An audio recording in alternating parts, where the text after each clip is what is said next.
It's probably the most viral item of clothing of all time, the dress. Tens of millions of people freaked out in a social media frenzy over this optical illusion. Some saw white and gold, others saw blue and black. It all started in the UK when a woman sent a photo of the dress she was planning to wear to her daughter's wedding. The bride and groom had a big difference of opinion on the colour. So it was posted on the site Tumblr to let the internet decide. And the rest is history. It went viral because people were just fascinated by it. But what was interesting is that traditional media organisations also had a role. So BuzzFeed was the first blog to pick it up. Their post got 39 million views, I think, in the end, so much that their servers were slightly kind of overloaded by it. We did it on BBC Trending. Our post got more than a couple of million. So we were part of making this whole thing go viral. Millions argued about what colour this dress really was. Celebrities had public meltdowns, joining Team White and Gold or Team Blue and Black. So why do people see different colours? Here's the science bit. Blue light is absorbed differently in different eyes, so what we end up with in terms of retinal signals will vary significantly for these particular stripes from person to person. The dress might seem like silly to some and a scientific anomaly to others, but to the people who took the original image, it had profound consequences. They've actually, done some... They've been using it to promote their business all year. They've been using it, they've had conferences and shown how, with algorithms and everything else, how they actually made it go viral. It boosted their business no end. But nobody ever came to us. And we never even got a credit or anything. No. So. Well, we're really annoyed at BuzzFeed. Yeah. Because basically they've taken our property and profited of it without even giving us a credit, a thank you, So in some ways, there's a melancholy twist for them. They've now hired a solicitor to protect their copyright in the image. The blog BuzzFeed say that they respect intellectual property, they told us, that they act promptly to make sure that it's respected. We published it on BBC Trending. It was a big news story on the day. But I suppose you step back, the whole thing is a minefield, and ordinary people like Paul Jinks and Cecilia Bleasdale, are now having to navigate this funny world now of the viral web. So the dress was a curious illustration of how the brain perceives colour. It also shows the power of media organisations in making something go viral and the race to get clicks. Politicians around the world have largely embraced social media, but there are times when they probably wished it didn't exist. Like when Zimbabwe's President Robert Mugabe was the butt of internet jokes after he took a tumble outside Harare airport. His security personnel reportedly asked photographers to delete the images. German Chancellor Angela Merkel reduced a Palestinian refugee to tears during a live TV discussion. Her attempt to comfort the girl resulted in a trending hashtag. Former British Labour leader Ed Miliband gained fans all around the world and became a sex symbol after his face was photoshopped onto images of celebrities. Donald J. Trump! And the US Republican presidential hopeful Donald Trump managed to offend just about everyone. Your Twitter account has several disparaging comments about women's looks.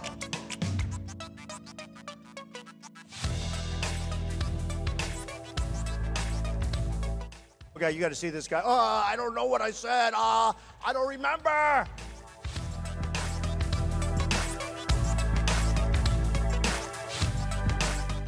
Donald J. Trump is calling for a total and complete shutdown of Muslims entering the United States until our country's representatives can figure out what the hell is going on.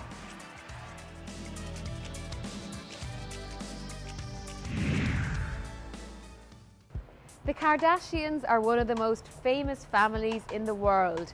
Rarely a day passes that one of them isn't featured on a gossip column or on social media.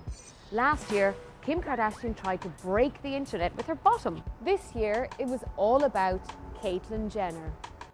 Caitlyn Jenner used to be known as Bruce Jenner, a US Olympic athlete and stepdad to the Kardashian siblings. In June, she unveiled her new identity on the cover of Vanity Fair, saying she's transgender and identifies as a woman. Minutes after activating her Twitter account, the hashtag #CallMeCaitlyn began trending worldwide.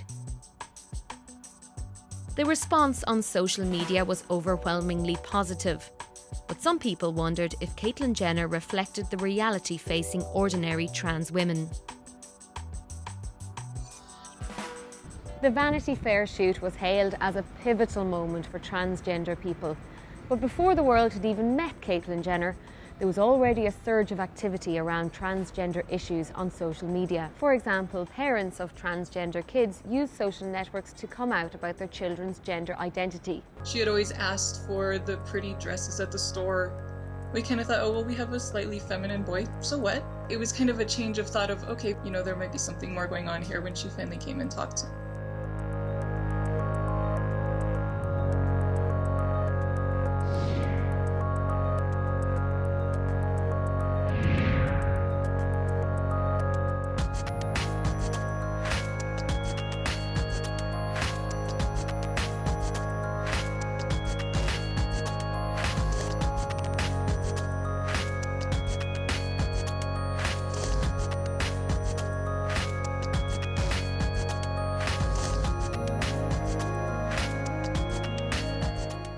She came to me one night and she said, you know, I know I have a boy body and I know I am a boy, but I don't really think I'm a boy on the inside.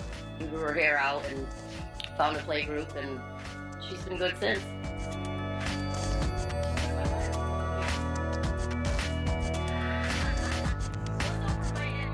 I think videos like that have both a positive and a negative effect. I think they're really wonderful for families who are looking for other families like them. But on the other hand, I do worry a little bit about putting, especially videos and pictures, out publicly of a child. Because there might come a point in that child's life where they don't want to be known as the transgender person anymore. It's really important that, certainly for young trans people, they are seeing other trans people like them out there online in the visible world. The internet had already become a space for meaningful transgender conversations. What Caitlyn Jenner did was consolidate those conversations into something more mainstream. The refugee crisis was a story that dominated the news and social media throughout the year. But there was one image that made the world really take notice. A photograph of the 3-year-old Syrian boy, Alan Kurdi, washed up on a beach sparked international outrage. The little boy had been on the treacherous journey from Turkey to Greece with his family when the boat capsized. Photographs of his body being recovered led to an emotional outcry on social media.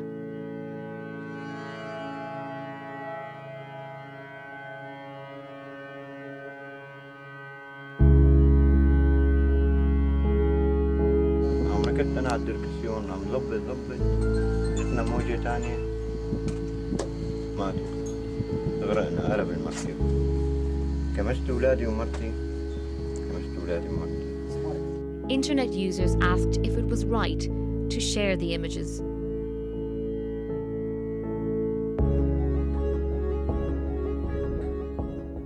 We heard thousands of stories. We saw thousands of pictures of kids dying. It was something about that picture. Almost God put the light on that picture to wake up the world. Alan Kurdi gave a face to the refugee crisis. The photos of his little body washed ashore brought home the reality of the situation facing many refugees. At the time, it seemed like the world could no longer turn a blind eye. But did all the outrage online actually make a difference? In the UK, a petition calling on the government to accept more asylum seekers saw a rapid surge in signatures. Germany also made it known that refugees were welcome, and people shared happy pictures of refugees. But there were still moments of outcry, like when this camera woman tripped up refugees along the Hungarian border.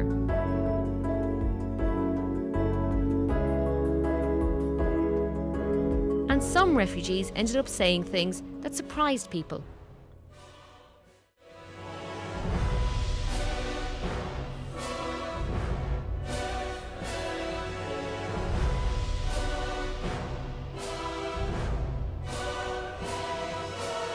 Don't come to Sweden, or at least think carefully about it.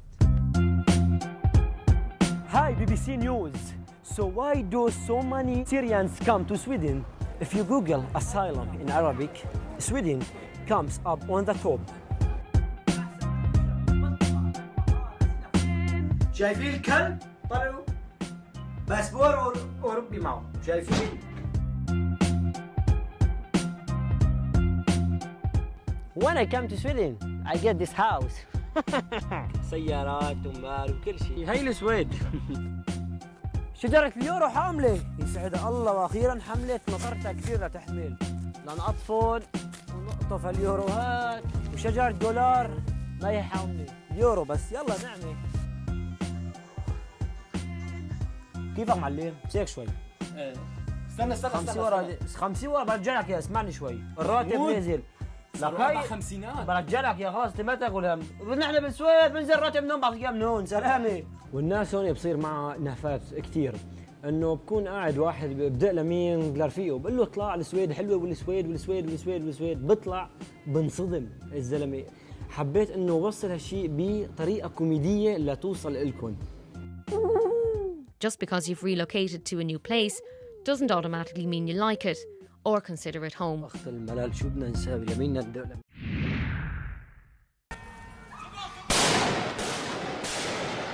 The year started and ended with tragedy in Paris. In January, 17 people were killed after an attack at the offices of the satirical newspaper Charlie Hebdo. The incident inspired one of the world's most recognisable slogans, Je suis Charlie, which means I am Charlie. I did these 3 words simply because I think I was deeply shocked of what happened, but I wasn't frightened. I was trying to express something that was my feeling, that I wanted to express. I didn't want to make any buzz or anything. Millions used the slogan on social media. Je suis Charlie became one of the fastest growing hashtags of all time. Those who hadn't heard of Charlie Hebdo before knew of it now. It's something so personal, Je suis Charlie, something that I wrote for me to express to a few of my friends that became so big. This is what's kind of scary. And this is at that point where I understood, well, I try to understand the power of social medias. It wasn't long before the global solidarity fragmented into something more polarised. People began to reflect on what Je suis Charlie meant. Some didn't like the idea of honouring a newspaper which prides itself on being mean and nasty. New hashtags emerged, replacing the name Charlie with, for example, Ahmed, the Muslim policeman who was also killed in the attack. The phrase Je suis had become a meme. Throughout the year, it was applied to other trending stories. It would eventually be used again when terror struck the French capital. And near the Stade de On France, Friday, the the 13th of November, 130 people were killed in a series of coordinated attacks around Paris. Eyewitnesses logged onto their social networks to warn others about what was happening. And in the aftermath, social media was where they went to try to make sense of it all. Social media was a place where a lot of people went to express support, solidarity. They first used the hashtag Pray for Paris and then the hashtag Spray for Paris, where they shared pictures of graffiti, again expressing solidarity. A lot of people also changed their Facebook profile to the colours of the French flag, blue, white, red. A few meters away from here, a pianist played a song, Imagine, by John Lennon, and a video of that moment was posted online and has been viewed by millions of people.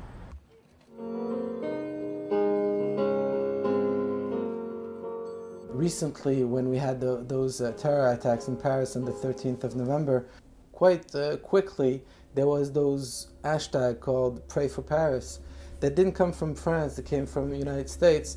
We really thought that it has nothing to do with God whatsoever. It has to do with, at one point, we've got to feel united, but on the contrary, we don't want to have anything to do with religion, especially if we consider that the terror attacks has anything to do with religion, which I think it's totally wrong. I think it has nothing to do with religion. It has only to do with people, just crazy people doing crazy stuff.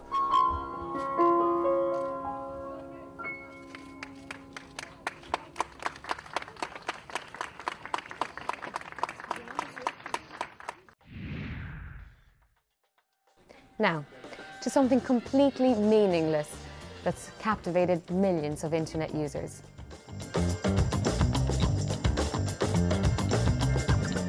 Selfie. Duan. Kardashian. Duan. Emoji. Duan. Was it poodle? Duan. That's easy. It's Duan. A mystery word has taken the Chinese internet by storm. Pronounced Duan, the character is so new it can't even be found in the Chinese dictionary. It appeared millions of times in Weibo, in hundreds of thousands of conversations, but no one actually knows what it means. Well, it appears to have many different meanings, but there is no perfect translation, and you can't find it in the dictionary anyway. You can use it as an adjective to put emphasis on the word that follows it. For example, a kitten is Duan cute. At the same time, you can also use it as a verb. For example, have you drawn today, Emery? So many questions still unanswered.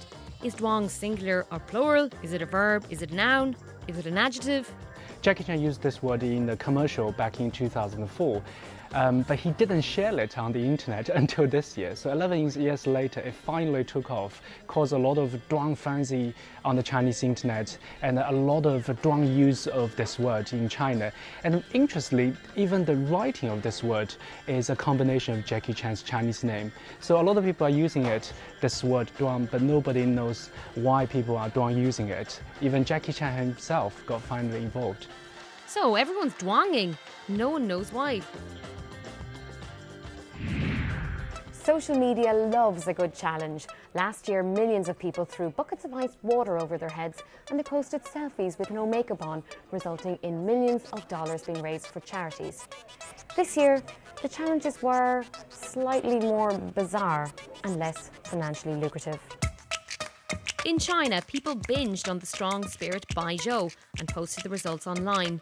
Like Neck Nominate, the drinking trend attracted controversy because of the dangers of alcohol abuse. In Uzbekistan, people filmed themselves burning foreign banknotes, a tradition rooted in the country's historical clan rivalry. Perhaps bizarrely of all, people started throwing inflated condoms over their heads, apparently to promote safe sex. Ironic considering the challenge doesn't look safe at all. Thousands tried to copy Kylie Jenner's big pout by sucking on bottles to make their lips swell up. Health experts expressed concern though because the suction can cause bruising. And millions shared, quote, unattractive videos of themselves only to reveal their true beauty to make a statement against body shaming. Around the same time, the beauty blogger M. Ford made a video about the things people wrote about her with and without makeup. You look disgusting. It's all about the type of comments that I receive without makeup and the comments that I receive with makeup. I just wanted to bring awareness to the type of comments and show people how unrealistic the expectations are on what women and men need to look like today. The fact that if you don't wear makeup, you're called ugly. You're told that you don't put enough effort into your appearance. But if you do wear makeup, you're told you're fake. So the debate over body image raged on in 2015. People discussed beauty in all colours, shapes and sizes. In Australia, a TV host started the hashtag #DropThePlus to get shops and the fashion industry to stop using the term plus size. 4, 8, 10, 12. If young girls look at girls like Stefania, if they're considered fat in modelling terms, 14. What are those girls going to think about themselves? 10, 14. I would love to see the plus tag dropped completely from the modelling industry, and that as well would have a flow-on effect into stores. We would no longer have a plus size section in stores. There's this delineation of what's a real model, then what's a plus size model, and then there's the rest of the world. 16, 18, 20, was just about to go to bed one night and through the Facebook feed came this story about plus-size model gets accepted for this campaign. And I looked at the photo and I couldn't see what I perceived as any kind of a plus-size woman at all. And I was just like, oh my God, if this woman is plus-size, then what are the rest of us? I guess I just came out in support of AJ. I wasn't expecting the whole thing to blow up and become as widespread as it did. I asked my little 14-year-old sister to take the photo and she just took it on her iPhone and re-uploaded it from there.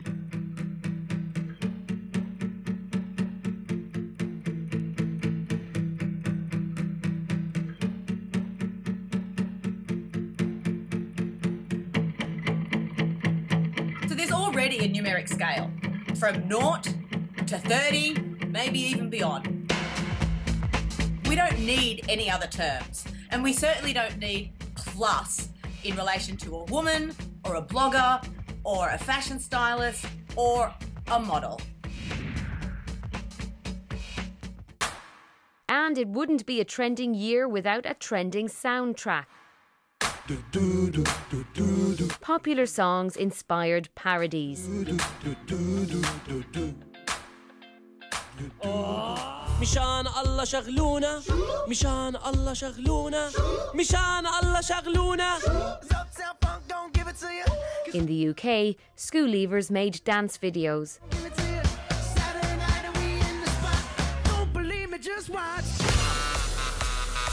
In Taiwan, millions viewed this video about foreigners behaving badly. And the internet found a new way to call out fibbers. Why you always lying?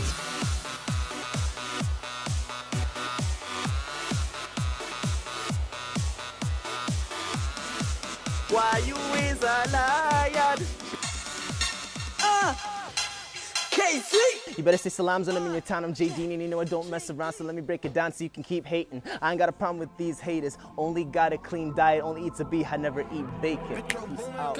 Hip-hop got a halal remix by the rapper J. Dean. Got your girl in the cut and she choose. Got the mosque going up on a Friday. I be chilling with my brothers down the highway. Mosque going up.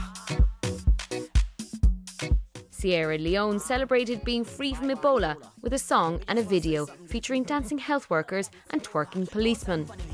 Watch me do now watch me do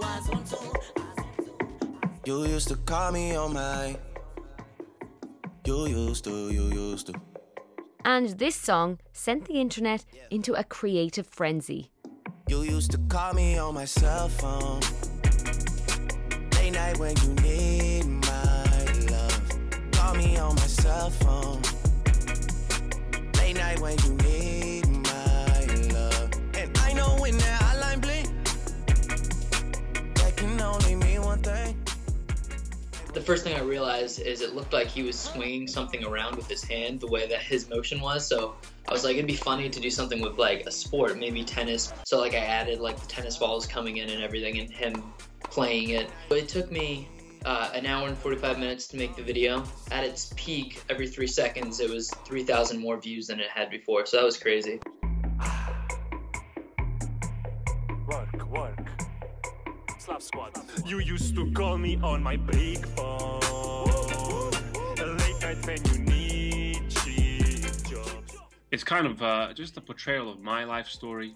You know, I'm myself Serbian. My dad was a construction worker. You know, when we came here, we did anything we could to pretty much survive.